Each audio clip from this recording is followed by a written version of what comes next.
Othering Podcast explores the world of marginalized communities with a focus on the disabled and LGBTQ+. In our discussions, we will provide a platform for our guests to advocate and share their stories. By delving deep into their difficulties and successes, we will explore the changes necessary to improve lives everywhere. Thank you for joining us, and welcome to the Othering Podcast with Mike and Dory. Queer and ally fam, listen up. Whether you're searching for a queer-owned coffee shop, a queer-owned tattoo studio, or the coziest queer-owned bookshop, Everywhere is Queer has your back. Our free app connects you to over 17,300 queer-owned businesses worldwide. We have 26 different categories for you to filter between, and yes, we have an online queer-owned business section in-app. Our app is available globally on iOS and Android because safer spaces should be everywhere. And if you own a queer business, you'll apply it for free via the profile tab of our app. It is now more than ever, the queer, trans, and ally community knows where our safer spaces are, all while supporting queer entrepreneurs. Download Everywhere is Queer today, and let's build community together.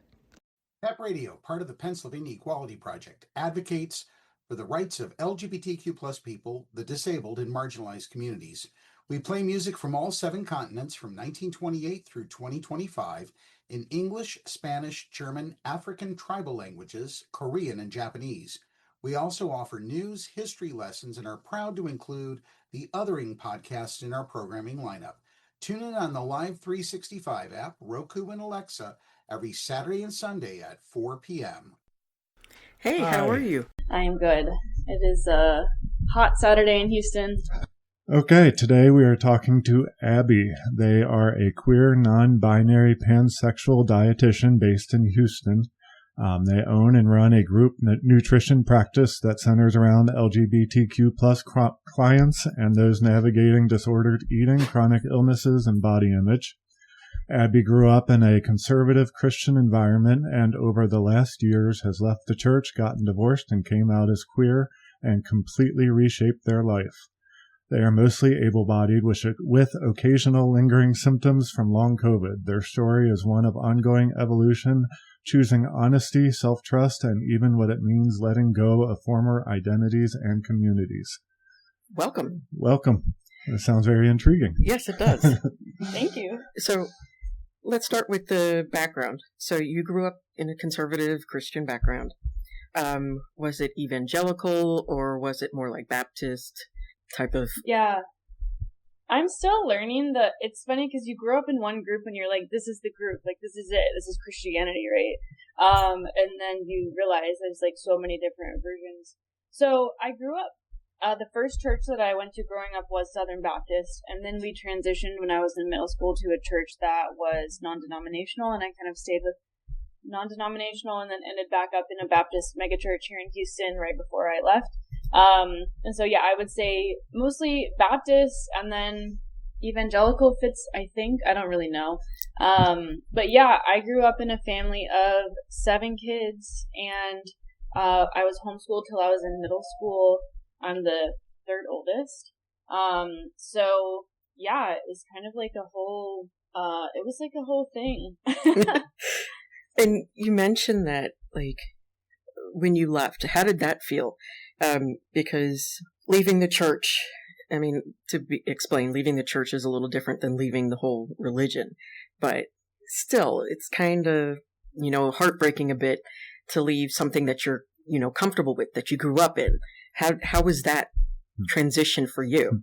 Yeah, I mean, that's a loaded question, but, yeah, I mean, there's so many dominoes that fell in that transition, and a lot of it was related to understanding my sexuality. That wasn't like the first domino, that was like maybe the 10th or 15th domino, but I mean, it was like the hardest thing I've ever done, leaving the church and also getting divorced and coming out. It all kind of happened like around the same time. Like there were moments that I was like, actually, so you can't, because we're not doing video recording, but I'm going to show y'all my little tattoo so y'all can see it. So I have this tattoo, which is basically like, it's like a head and shoulders silhouette, and the head is a flame. And there was a poem that I saw with this artwork that someone posted on Instagram. Scott the Painter, actually, his name is Scott Erickson, and it said something like, "Give me the wisdom to know when to light the way forward and when to burn it all down. And either way, may my light be a gift to everyone around me." And I got that tattoo back then because I really was like, I don't know if I'm going somewhere or I'm just like destroying everything that I've ever known and that kept me safe. But I just know that I can't stay here anymore because it feels so like it's harming me. And I can't consent to being harmed anymore. And so I have to leave. And I don't know where I'm going. And that part was so scary. But I'm so grateful that I did. And I, at the same time, understand why many people never do, because it's terrifying. It is. And that's great that you were able to and felt like you had the support and you were comfortable enough to do that. Yeah, because unfortunately, so many people don't even feel like they have that support, or they'll be, disowned or excommunicated and things like that, which is, heavy burden. Yeah. And I feel like I had to, I really did completely remake my friend. Like, the oldest friends that I have now are from, I think, 5 years ago. And, some people from my childhood are it's not like I don't have connection from people before. But, 95% of the people that I was close to are not in my life anymore. And it took a lot of layers of building support, and going to therapy was a huge part of it, and getting connected with other types of communities. I started going to raves, which was a very cool so this can feel this feels like church but better, you know? Yes. Everyone cares for me, and I don't even know these people, and they're not making me sign off on any belief clauses to be here. There are spaces like this where you can go and it doesn't take 10 years for you to feel established. Yeah. And so, but yeah, it's, this, having the support to feel it's almost like you can't really be you know what, I actually don't believe that anymore until you're in a place that's safer and you can process everything that happened. So getting to the safer place had to happen first for me to be you know what, actually a lot of that was even more fucked up than I realized, So. Yeah, and that's a good point that you made, that you have to get to a safe place before you can deconstruct everything that you've learned, so that you can actually process it correctly. Because sometimes if you can't process those things, it blows up, and that's where we end up with a lot of people unaliving themselves, unfortunately. Yeah. And, not just disabled or LGBTQ, just, people outside of those groups will do that too, because deconstructing is a very, very, very personal thing, and get help all you need. Yeah. It's hard. Yeah. I mean, there were definitely moments where I experienced suicidality for the first time in my life, and my therapist really, at least this is for me, and I know this may not be a universal experience or truth, but, I was also having a lot of judgment on myself for feeling suicidal. And my therapist was a lot of times it's not because people actually want to die, is that they can't understand, your brain cannot find another solution for the overwhelming nature of the emotions that you're experiencing. And it feels like dying would be a way that it could end. That's a great way to put it. And that's the only way out that you can imagine. And that really helped me to be okay, it's not that I want to die, it's that I just can't imagine making it through this moment. And so if I can just stay a little bit longer, or find a way to cope with the thing that's overwhelming me right now, then the suicidality is actually it's a thing we can understand, It's not just I'm stricken with suicidality now and I have no idea what's happening to me, But it was hard because I feel a lot of people that are kind of from my past and my family use that as evidence that oh, now you're doing worse, because you are being honest about your sexuality, or they wouldn't call it honest, but because you're believing these things about yourself and you're going to this therapy, and look, you're suicidal, so it's hard because it kind of got worse before it got better. But it's the moving from the dissociation to the honesty was very rocky, and now it's a little more settled, thank goodness. It's hard to go from learning that heteronormative is the way to go 100%, you can't deviate, to, you know what, this doesn't fit me. And to go from this is the way to go to this doesn't fit me is a huge leap, it doesn't always sound like it. It's like, oh, well, Yeah. you just woke up one day, so you're okay. No, it's not that way. It's years and lots of feelings and lots of questioning. At least for me, it was. Yeah. Yeah. I mean, for me, heteronormativity is so tied into Christianity and my family and patriarchy. It's like all of these things. And so, it's like impossible to untangle it from the deconstruction of all those things for me. But yeah, as far as my sexuality goes, I feel like, as like it's funny when I'm like, I'm a non-binary like, it's like I'm nothing and everything, but I feel like it wasn't so much for me being like, I was married to a man.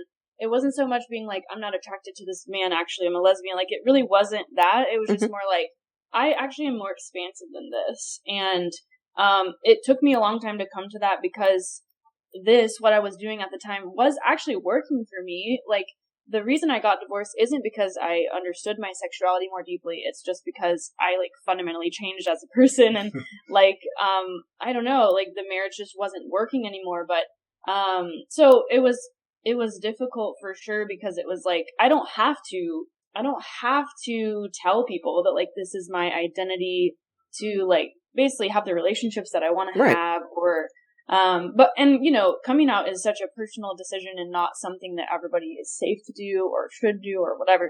But for me, it felt really important because I was such a loud Christian. Like, everyone knew, like, I was so dedicated, and it felt really important to me to kind of reclaim my voice by being loud about my transition and who I am now. And at first I just kind of was understanding like, oh, maybe I'm bisexual, like, and then like the kind of gender identity part came much later. So it's just still like this ongoing journey. But yeah, that first step of being like, and actually for me, the first domino that fell in my sexuality was not even regarding my own personal like feelings or attractions. It was, I actually watched a movie or a documentary called Pray Away. And, it's just basically like a record of like the harms done to queer people by the church, the Christian church specifically. And I was still a Christian at the time, and I was still married. I was going to a progressive church, but I was still in the church. And I was just like, I can't believe this. Like, this is awful. Like I believe these people on the stories that they're telling. And I just like, I still was like, I don't know like what the Bible actually says about, sexuality, but it doesn't actually matter like if this is happening, I don't even care what the rules are. Like, the rules are incorrect if this is the way that it makes you treat people, It was like my empathy and like justice, like, instinct, I guess, that, made me start to be like, well, how could this be right if this is the way it makes us treat people? So I came out as like an ally first. Like, I was just like, I would tell people, as far as I know, I'm straight, because I just hadn't like been able to like, dig deep enough to know. But I was aware that there could be more under the surface for me. But at first it was just like, this is a social justice issue. Like, this is I can't be a bigot anymore, know? Yeah. So that's kind of how it started. I'm assuming your family was very Christian growing up as well. And are they supportive of you? Or did that kind of deteriorate? Okay. Yeah. I was afraid of that. That's unfortunate. Yeah. In preparing for this, I was like, there's like a 1 in a million chance that my family ever listens to this podcast. But I also feel like I'm at a place where I don't really, it's fine. Like, I have nothing to hide, you know? And also I am not protecting them anymore. Which is something that I felt really obligated to do. For like, I can't speak badly about them, even though they have not treated me well. And it's slippery, it's complicated, because I was never disowned for being queer or anything like that. It's kind of like, my family's stance has been like, we love you unconditionally, but we will corner you at every turn and try to like bring you back to God and like show you evidence that you're on the wrong path, and just try to control many decisions that you're making. And so yeah, I like that continues to be incredibly hard. Yeah. Because family, I mean, my marriage, like, I don't talk to my ex-husband, like, that is over, it can just be like in the past. But family is like something that I could choose to just not be in communication with them at all, which is totally a choice that I could make at some point in the future. But, even that is not, people tend to think of that as very like black and white. and it's not at all like no, that. it's not. And so, yeah, I mean, it's hard because I know that they love me in their own way, or they're working on loving me, but I'm like, what it would mean to love me is actually like believing me when I say this is who I am, and this is what I believe, and like this narrative they have around like the consequences if I believe the wrong thing, or if I am the wrong kind of person, like to them I think justify their boundary crossing, because they think, they're just trying to save me, and so that's really hard because it's like my reality and their reality are like so at odds. Yeah. And it's hard to look someone in the eyes who just believes so differently from you, and you're like, I just want you to see me. Like, I just want you to be seen. And so, yeah, I mean, I have so many siblings, and so my relationships with all of them are different. And so there's different levels of like myself that I can show up as. But that is like continuously the pain point. Yeah. And I'm sorry it is that way, because when we say that we love our children unconditionally, there should never be a but after that. Yeah. Unconditionally means no conditions. Right. Right. Just like, I mean, I'm no expert on this, but I have seen, I don't know how many videos, and I've read so many things about it, but they always talk about it, how Jesus and his disciples said, love thy neighbor, love, thy neighbor as yourself. But there never was unless they do this, or unless they look like that. Right. It's just love thy neighbor. That was the condition. And for sure. If we can't do that, then how can we say that we're even following, Jesus? Yeah. Yeah, I think one of the hardest things for me has been learning that, like, I was taught these words and concepts that it's this cognitive dissonance because, like, the word love, I was taught that it means this. Like, it means certain things. And yes, Jesus is love, God is love, we should love everyone. I was taught that. But also that, like, certain people, all kinds of, like, bigoted is like a strong word, but it's the best word that's coming to my mind right now. Like, all kinds of bigoted things, like, all kinds of oppressive things. And they're like, this is love. And so I've had to, like, realize, like, we are not talking about the same thing. And love means something different to me. And I actually believe that Jesus was an excellent representation of love. And yes.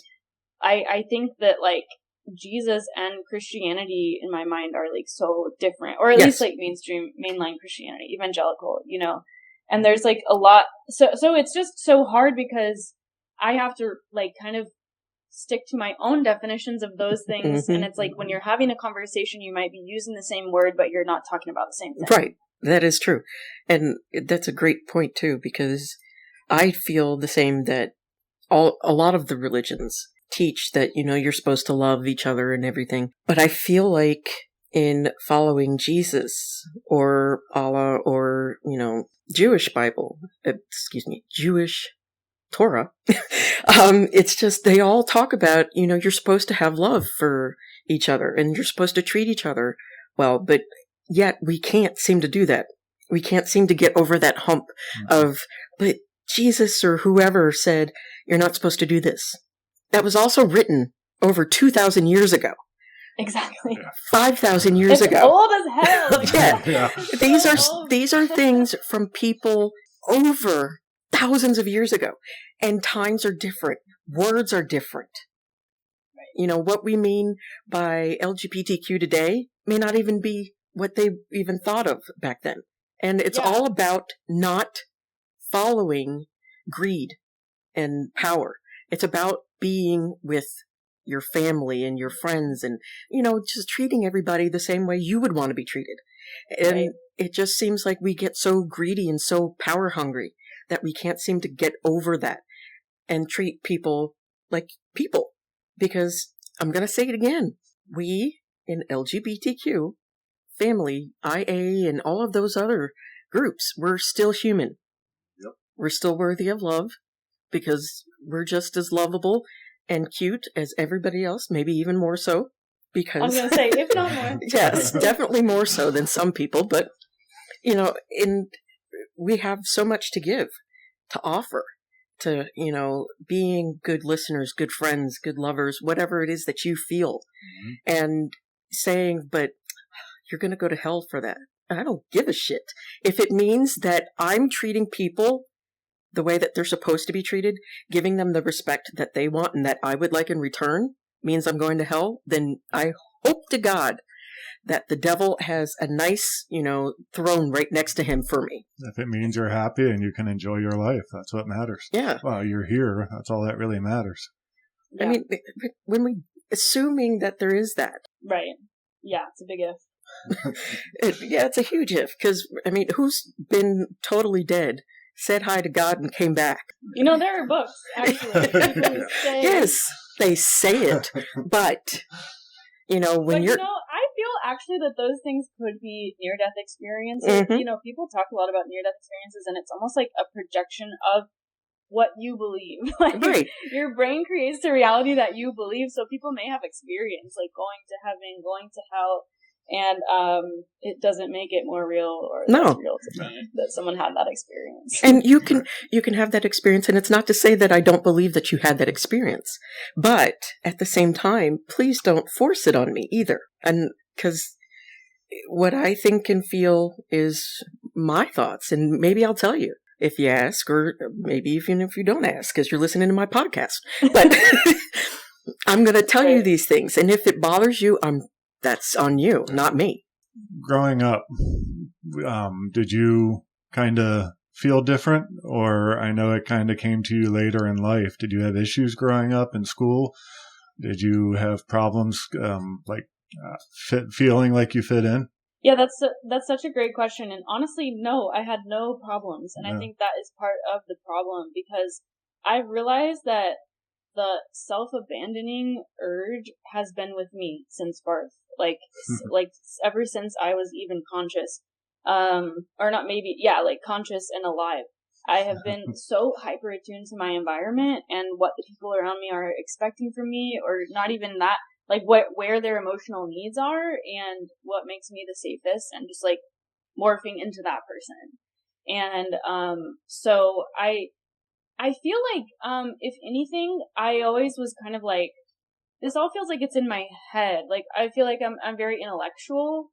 Mm-hmm. That's what I always thought about myself. I guess I'm just really intellectual. I guess I don't really because people would talk about their emotions, and especially in regards to spiritual things, like they would just feel God talking to them or have these really moving experiences. And I was always kind of like, that has never happened to me, But my brand of Christianity was not a super charismatic one. And so they didn't really focus on that. They were kind of like, as long as you believe, and you do these things, and they wouldn't say you needed to do these things, but it was like, it was if implied. you believe, then you will do these things. Mm-hmm. And if you're not, then you probably didn't believe. So you did have to do all these things. Yes. And I was so good at all the things. Like, I read my Bible, as a child, read through the Bible in a year, because my parents were offering us some money or something if we did this, a prize. And I read through the whole Bible. I was in Awanas. I don't know if y'all know about Awanas. It's it's so niche. It stands for Approved Workmen Are Not Ashamed, and it's a Bible memorization program for kids.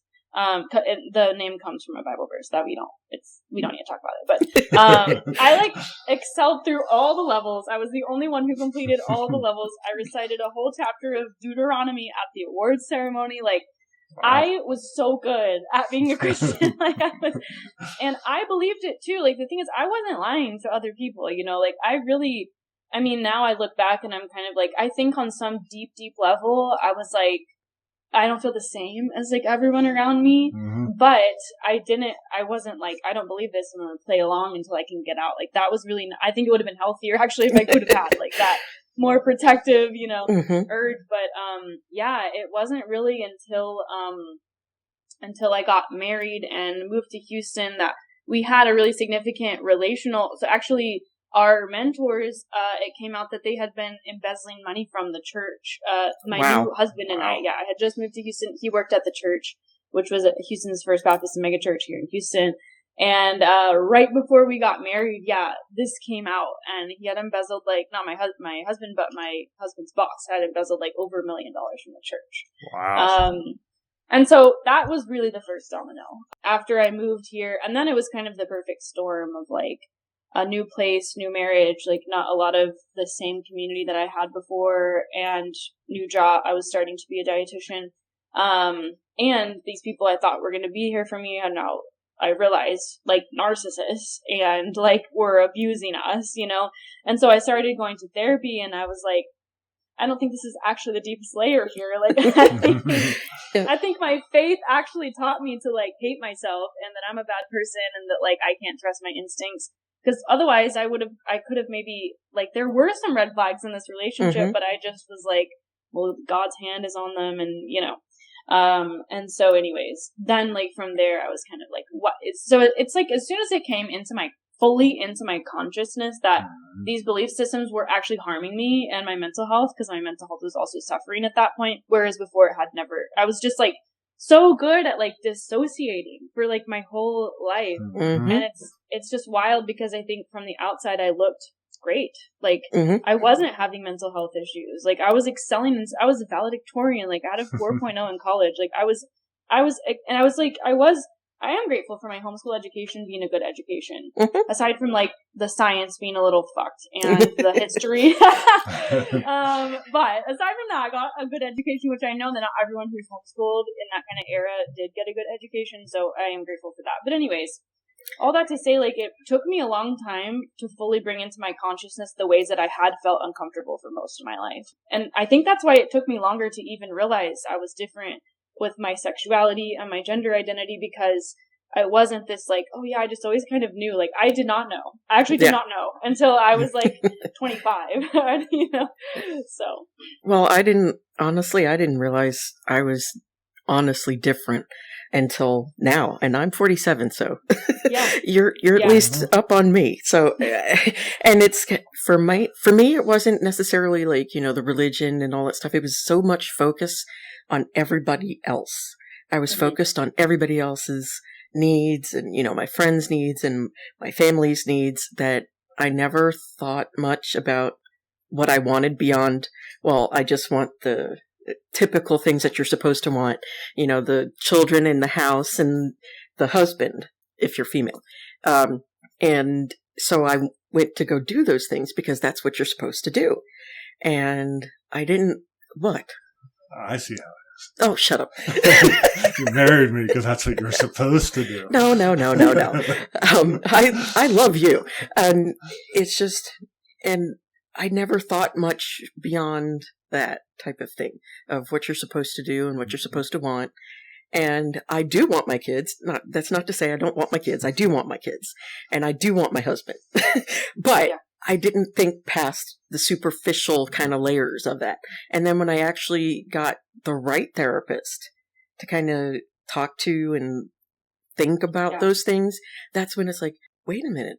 I watched all those pornos growing up. So, you know, I saw those things and I loved watching the women in them. And I would just think in terms of, well, it's just because it's one of those things and it's awkward or something like that in my head. And that's why.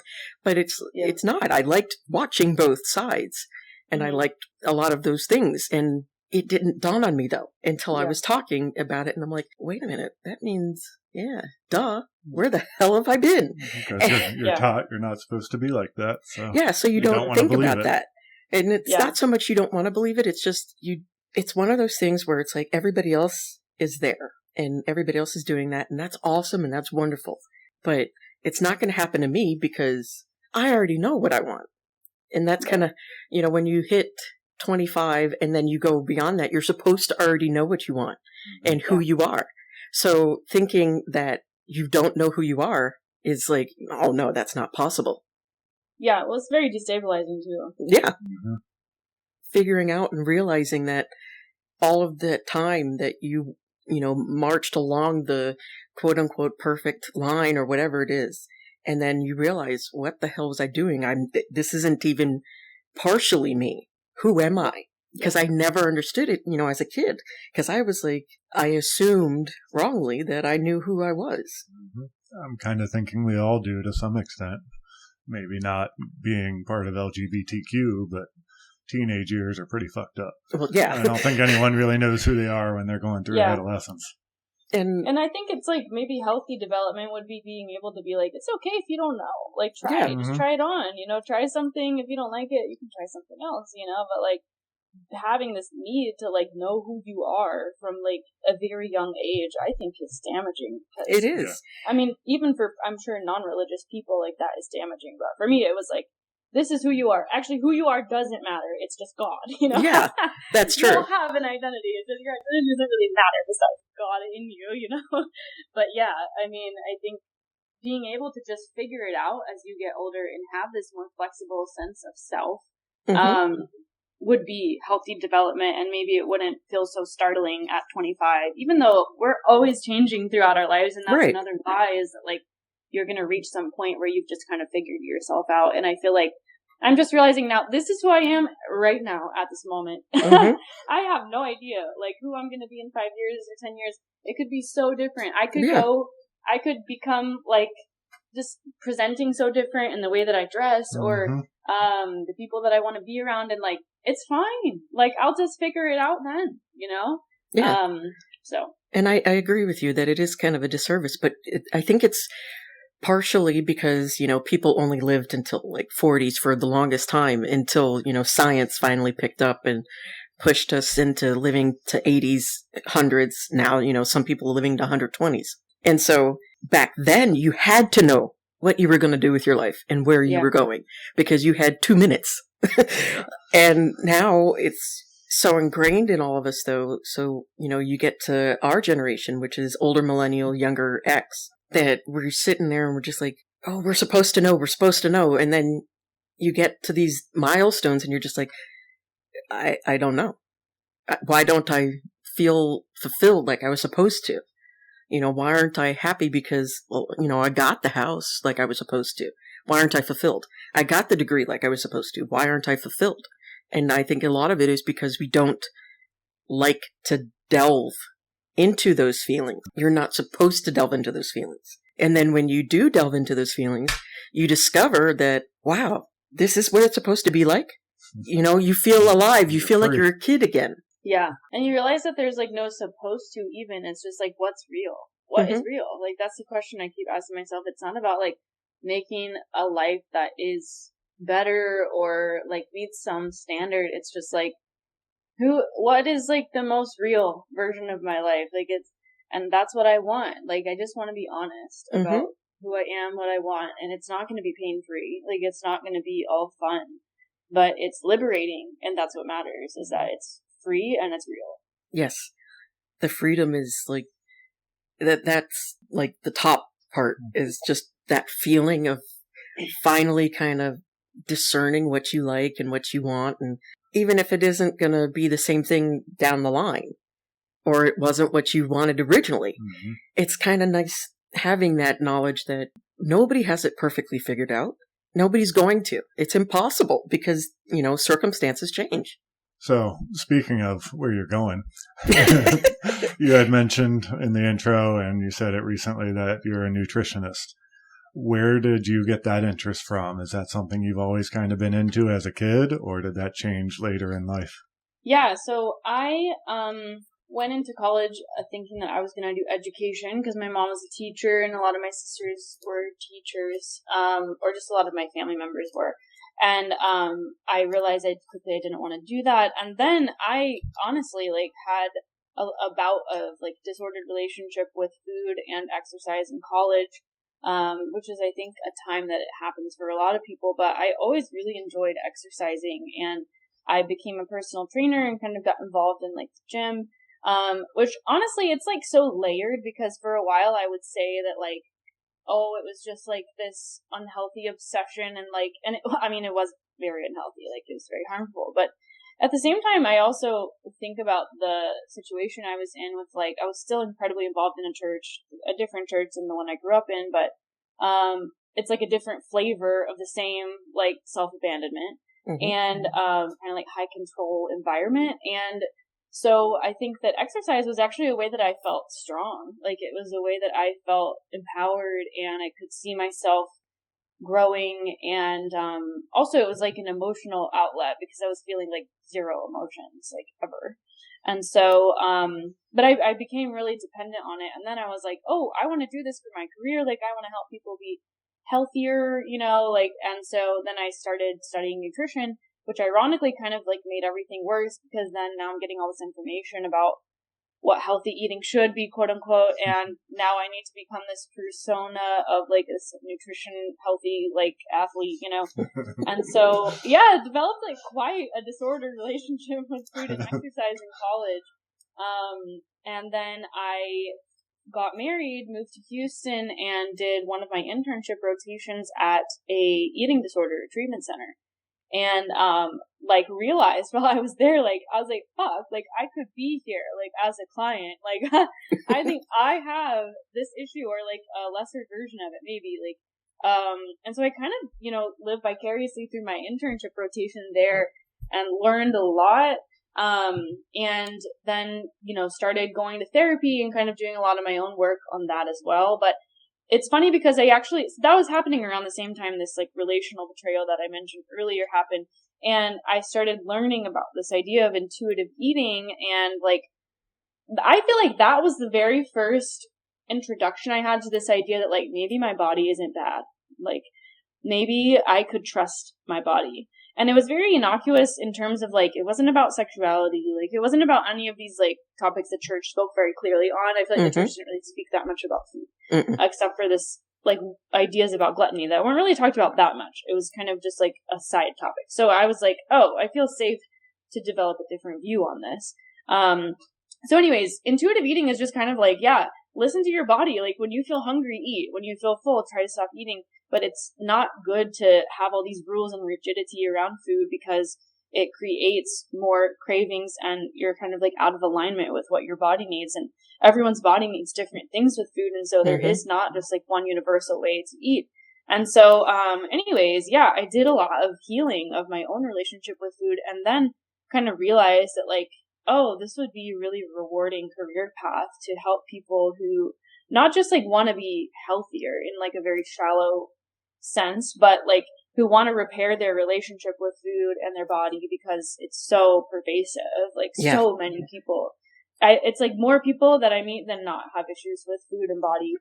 Maybe they're aware, maybe they're not, but so it kind of has become a really, and I'm so grateful actually that my career didn't end up being intertwined with like the church and all of that because by the time I wanted to leave, I had already gotten my master's degree and had an early career in eating disorder work. And, I hadn't started my own practice at the time, but I was like, I still felt good about my career. And I'm really grateful for that because I know people who have had to like, find a new career because they worked in the church or whatever. So anyways, yeah, now I own my own practice. I started it about a year and a half ago and, that has been its own like roller coaster journey, but I love it and I am just really great. Like I am so passionate about the work that I do and learning more about intersectionality and just like there's so many different facets to it. But I feel like we get to really meet people in a way they're not expecting to be met by a dietitian. I tell people it's kind of more like food therapy than anything. Because yeah, it's like you just go a lot deeper if you're willing or if you want to. And that's definitely needed because, like, I have issues with food. Some of it's medication derived because when you take certain medicines for certain ailments and issues, like I have asthma, and I've taken a lot of steroids for my asthma growing up, and that kind of makes you want the munchies. And so I ballooned from that, and then trying to lose the weight by going, well, you gotta have that deficit and trying to figure out the right deficit so that you're not starving yourself is really difficult. Yeah. And usually when you hear or get a chance to even talk to a dietitian, it's about, well, try a liquid diet or try this type of diet. Do less. Yeah. Try to restrict more. Yeah. It's hard. It's difficult. So then you get to a point of where you're just like, well, I might as well just stay this way because it's easier. I at least don't feel like I'm going to drop dead from exhaustion. Yeah, and actually it's so interesting. Like, I don't know how familiar y'all are with like this kind of whole realm of like intuitive eating. There's also like a paradigm called health at every size. But it's interesting because I do feel like it's relevant for the topic of your podcast, because a group that is othered a lot are people in larger bodies. Yes. Yeah. And, just I've learned so much about this idea of like weight stigma and the assumptions that are made about people at higher weights, and just kind of the science behind like why that happens. And like so much of it is not under individual control or No, it's not. Of character defects, or just like it mimics like other sorts of oppression, like racism and homophobia and things like that. Yeah. But it's one that a lot of people are not aware of. No, it's and so but it really is a social justice issue. Yes, it is. It really is. And I've dealt with the racism. I've dealt with the size issues. I've been skinny. I've been, overweight on and off my entire life. And it's always, well, why don't you just lose weight? Yeah, right. Well, if only it was as easy as saying that. Yeah, that's like saying like, well, if only you were white. Mm-hmm. Okay, yeah, if we had a magic wand, not that would even be like the solution, but it's said as a thing that someone should easily and feasibly be able to do, which is like the question itself is the problem. It is. Mm-hmm. Because so many people, already being, female looking or, female, and you go to a doctor and you say, these are wrong. This is what I feel is wrong. And they look at you. Right.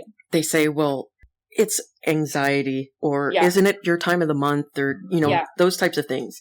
And then when you're heavy, they don't even look at you. Mm-hmm. They just say, well, lose some weight. Right. Even though you know for a fact it has nothing to do with your weight. Right. Yeah. Yeah, it's actually interesting because, people talk a lot about how being at a higher weight is so unhealthy. And, like, thinking about how, like, the lower standard of medical care that people receive who are in larger bodies, which also some people, I'm not in that population, so I don't use this word a lot, but they have reclaimed the word fat as, like, not a bad thing. And so sometimes they'll call themselves fat, But anyways, I lost my train of thought. Let's see. The lower standard of medical care for people who are fat or in large bodies contributes so much to these negative health outcomes, and the stress of being constantly judged at every turn and not having, seating that's accessible to you on planes and roller coasters and all kinds of things. Like, I could imagine that would really contribute to negative health outcomes. And like, how much could those health outcomes be reduced if we actually just made the world more accessible for people of all body sizes? Right. So anyways, obviously I can go to my soapbox. No, you're fine. And it's hard to sometimes it's genetics, sometimes it's medicine, sometimes it's just circumstances. They always talk about it, how you're supposed to eat healthy. Well, a lot of people would love to do that in many countries, but the healthy foods cost an arm and a leg. Mm-hmm. And if everybody is kept down in order to, keep those people that look like me from getting ahead, well, guess what? You have to then keep everybody else down too. So now you can't afford those nice things. You can't afford to do anything. So now you've got to stick with McDonald's or Burger King. Right. And not that they're, horrible foods. They're nice treats. Yeah. But they're should be treats. And they may not be the best for health eating all the time, but it's not a choice. Like, it's not like you have the time to it's wild the perception that people have who are in a higher socioeconomic class of the time and resources that everyone must have. Because I have, I could cook all my meals from, if you really wanted to be healthier, you really could. And it's like, are we just leaving social determinants of health completely out of this, Yeah. And it's not even just that, but if you're disabled, how do you cook all the day, the whole day? Because you've mentioned that you have, some issues from long COVID. Yeah. And I've known some people with long COVID talk about ending up with myalgic encephalitis. Yeah. Something like ME, or chronic fatigue syndrome, which is the terrible name for it. It's better to go by ME, but you don't have the energy. Yeah, exactly. Yes, there's so many reasons why somebody might not be able to cook all these meals. And also, the way that jobs are set up, that like people don't have the time. But yeah, I mean, I think my experience with long COVID has been really it's been really helpful for me to understand people who are disabled more, because it's just like, I've always pushed myself so hard, which is inherently part of the problem. But I shouldn't, that's just our ableist society and our hustle culture, Yep. But yeah, I mean, having long COVID was you just can't, your body physically cannot. Mine presented more as yes, fatigue, and also just body inflammation feeling, just kind of non-specific inflammation. I guess I don't even it's not, that's the best word I have for it, I guess, because I would tell my doctors about it and they were like, well, we don't know, because also it is so new. I don't blame them for it, but yeah, and it's it's really triggered by stress, and so I have had flares now and then of just I guess it's my body telling me that this is where we have to stop, and it doesn't really matter if I wanted to do more, because my body is done. Yeah, I mean, when your body says they're done, before, when you're younger, or lifting buildings and in a single bound type of person, because of our hustle culture, you eventually kind of don't think about the fact that your body's saying stop, stop, stop. And then, unfortunately, it's when you either hit a certain age or it's you get a disability. Then your body's like, you know what? I told you. Yeah. And you got to start listening to it. Yeah. And our culture, our, jobs and everything is so much, as soon as you're born, why aren't you already in school learning, how to, cure cancer from birth? And having these intersectionalities coming together and being more noticeable and prevalent and things like that have brought so much to the forefront of AFABs, and those of us that look female have to endure, more stigma. And then if you're overweight, you have that stigma. If you're too young or you're too old, and all of these things. And it's just sad that it has to come to disabilities that people finally realize that the hustle culture is really not good.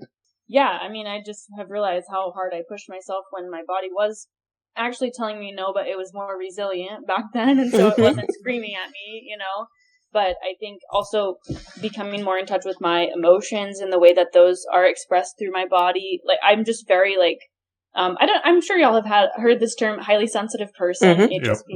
I identify as a highly sensitive person, and I just feel like my body is so sensitive now to, I don't know, everything. And I think I've always been that way, but I just kind of shut it off. So trying to tune into the wisdom of my body, it is not always convenient because I can't be as productive, but that is not actually meaningful to me anymore, is being productive. But it's so many layers of deconstruction. Yes. It's a lot of that, because when I first got disabled, my thought processes were all about, well, how am I going to, perform for my students, and how am I going to be able to get around campus, and how am I going to do this and do that, instead of what about my body? It was always everybody else, I've got to do this for Mike, and I've got to do this for the kids, and I've got to do this for my students. And it was never about my body until it kept screaming at me, please slow down. And I kept having that guilt of, but I'm being lazy if I do slow down. And you still have your moments where you're trying to do everything for everyone that you shouldn't, and that's when I yell at you. Yes, it is. So I don't think that ever really is going to go away with anyone. No, because it's so ingrained in you that you've got to constantly be doing something for somebody. Mm-hmm. And, we see rest as being lazy, and it's not. I mean, how can you constantly be going from sun up till sundown every single day of your life and never take a slight break and enjoy? Yeah. Mm-hmm. Rest is joy. Yeah. You get to read a book finally that you put off because you couldn't before, you were too busy, or you get to spend time with your family, or, looking out a window. Yeah. It's interesting. There was a moment a few years ago where I said to my mom, I wish you would have taken more time for yourself. Away from us, actually. I know that sounds wild that I would be saying I wish you hadn't spent as much time with us or something, but I wish you would have like tended to yourself a little bit more. And she was so wounded by that. Like, you know, she felt like I was ungrateful and all of this, but I wish she would have, you know, cared for herself more, because I think she could have shown up in a more authentic way, and it could have just been less enmeshed, you know, like needed less from us, and just been more conscious of everything rather than these unconscious needs. Because if you go sun up to sundown, you can do it. And it's going to cause harm to you and the people around you. Right. And that's what happened. And so it's not without cost, you know. And maybe the answer to this question is all entwined of what we're just talking about. But you said stress kind of, I guess you could say, irritates your long COVID, kind of causes the symptoms. But yet you own a business, stressful. You just came out as queer, stressful, got divorced, left the church. It's all very, very stressful stuff. What exactly do you do, or what tips would you give for kind of dealing with that kind of stress and getting through that? Yeah. I mean, I think it's recognizing my thresholds, because stress is part of life, and especially having a business, there's a stress that I carry of like being in charge, you know, having the, like, when something happens, I have to take care of it. And there's seasons that maybe I need to push myself to my threshold regularly and know that this is not sustainable. Okay, I can do this for a few months, and I hope that the goal is get myself to a place where now I'm going to operate below my threshold for quite a long time. And so, like, cause I'm well aware that going over the threshold is not what I want anymore. And I've gotten a lot better at being like, okay, this is the threshold, but the threshold is always changing. And I think, making a lot of space for fun in my life has really helped with that, because I realized that resting is not just, sleeping or watching a movie or like checking out kind of things. Right. For me, it's like dancing and going to concerts and just being in nature, playing with my dog, like, and having hobbies that I actually am like intellectually invested in, feeling creative, and you know, it's doing what you want and not being worried. Right, exactly. Doing what I want, for sure. And so I'm still getting better at managing the stress. I think I still tend towards like overworking.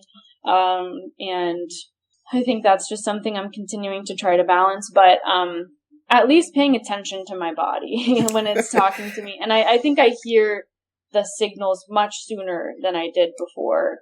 And sometimes it's like, you know what? This relationship is causing too much stress and I don't have the bandwidth for it right now. So I cannot actually be in a relationship with this person anymore. Like just being very, choosy about the people that I spend the most time with, because right now I don't have a lot of bandwidth for, like my job is a helping profession. And so I don't have a lot of bandwidth for friendships or relationships with people who need a lot of help from me, which is something that was really hard for me because I really want to help people. But I'm just being honest that this season in my life is one in which I need people around me who are pretty much, it's like equal energy exchange, and they can stand on their own 2 feet. And they don't need a lot from me. And if they need something, I can say no. And, you know, that's what I'm needing now. And I hope at some point in my life, maybe I will feel a little more secure and able to like offer more. But I've been so depleted by so many things for so long. And I'm just feeling like, okay, like I am stable.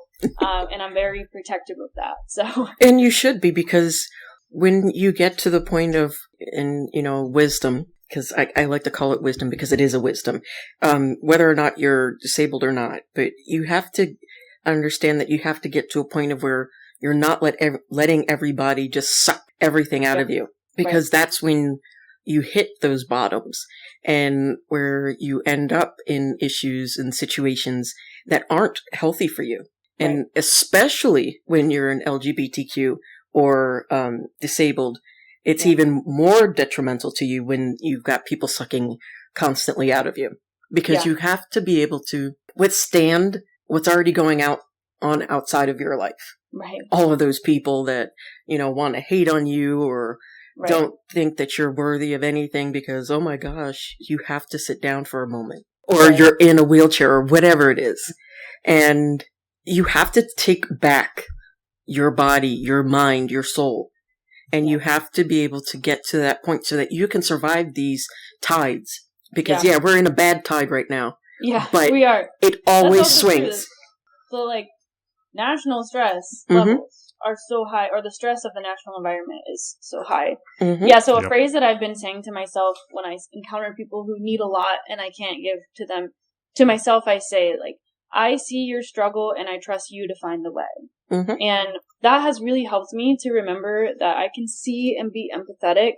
And at the end of the day, I trust that this person is the only one who can actually save themselves or help themselves. And I can't save them. Even if I were stronger, like, it isn't my job to save anybody. And I, like, put the power kind of back in their hands to be like, I trust that you're going to figure this out, you know? And maybe I don't say that to them, but it's been a nice way to feel like I'm not being cold. I'm not, like, turning off the human part of me, but I'm also not stepping into a role that I can't fulfill. Yeah, and that's, I think, a big thing that I had to learn is that I can't be everything to everyone all the time, and I can't be the person that, you know, fixes everything.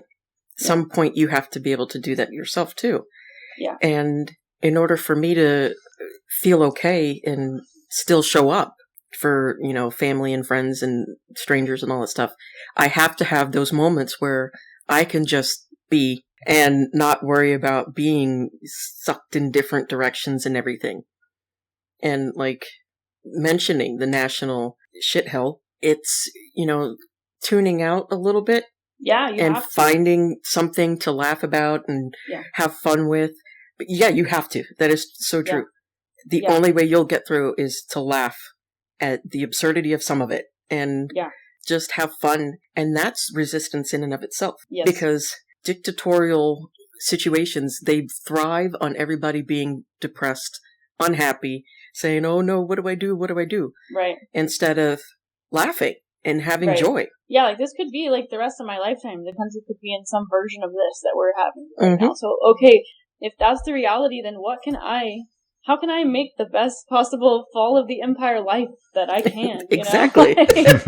You know, like, might as well have some fun and live according to my values and stay engaged in a way that feels relevant and, you know, possible for me. But and that's the other important thing, is it has to be relevant and able for you. Because some people can march till they're, you know, the cows come home. Yeah. Some people can't. Right. And there's a little something that we can all do. We can't all focus on everything. Yeah. And just pick little bits and pieces that you can focus on. And find joy. Do your part to help us all. And, you know, keep finding times to rest, too. We'll get through it together. All right. We are coming to the end here. It's been about the hour. Did you want to let people know how to find you, find your business? Yes. So my business is called Space City Nutrition.